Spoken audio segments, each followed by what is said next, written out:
This is Scott the Fix-It Guy. Our goal with our videos is to empower you to be able to do the repairs on your own and save a whole lot of money and also get that great feeling of having fixed it by yourself. Today we have a Bosch front burner that is not igniting, and we're going to go over some ways of fixing it.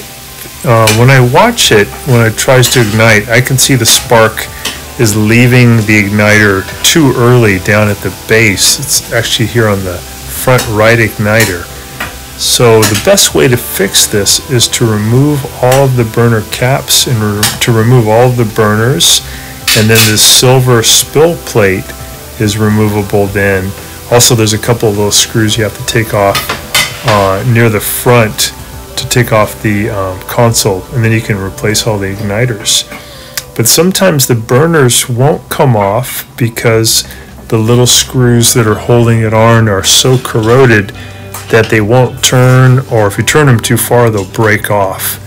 And if that's the case, then it may be actually pretty expensive to fix it, because you end up having to replace the burner heads, the screws, and you have to drill out the screws that broke. It's a real challenge. One thing you can do though is can thoroughly clean the screws and then put a little penetrating oil, let it sit overnight, and sometimes that will help to get the screw out. These screws come out with a Torx 15-bit. So we have one of them broke here on the front one, and the other one is actually turning. So I'm going to spin that one out.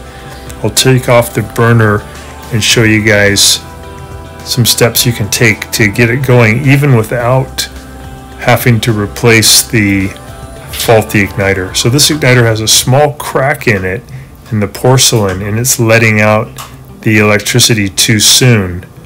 So we're going to go over a trick you can use to get it working at least for a while. So if you wanted to do it properly, to remove all the burner heads, you'd have to get all these screws off. And I can feel that these are not moving. If I give it a little bit more pressure, it'll snap them off. So you don't want to do that. If you break one of them, it's okay. It's still going to work fine. If you break off two of the screws, then the burner head won't stay against the metal frame and it won't produce a spark. So here's the front left, and we're removing it, and this screw does turn. It took a lot of effort, but it was able to turn without breaking.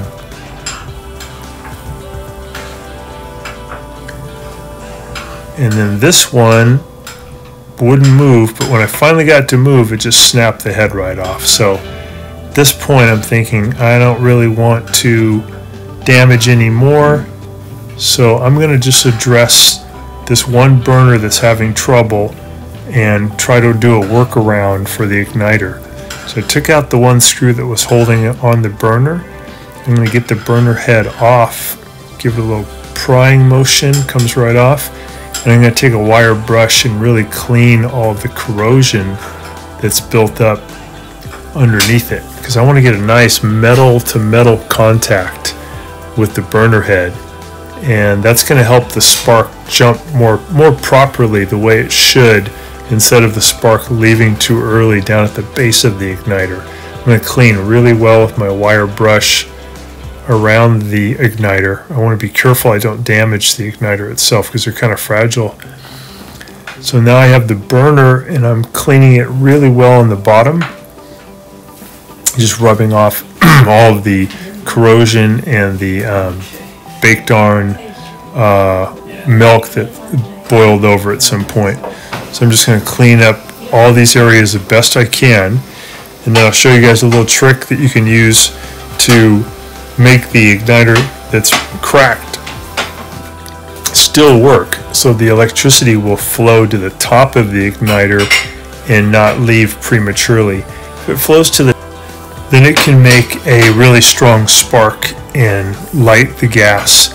So to fix the crack, it sounds funny, but it works. You just use a little bit of this super glue gel right on the white part where the porcelain is, and it fills in the crack.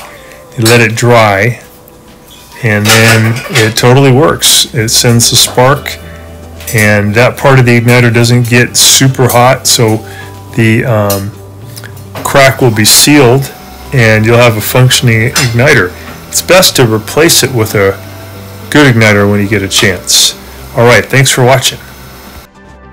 Thanks so much for watching our video. We really appreciate your support. And when you get a chance, please press the subscribe button below so you can be subscribed, and also the notification bell so we can send you more videos about appliance repair. Please also give us a thumbs up if you enjoyed the video. If you really liked the video and it really helped you, please press this new applaud button and you can show your support and also get a nice clapping hands for your video. Thanks again.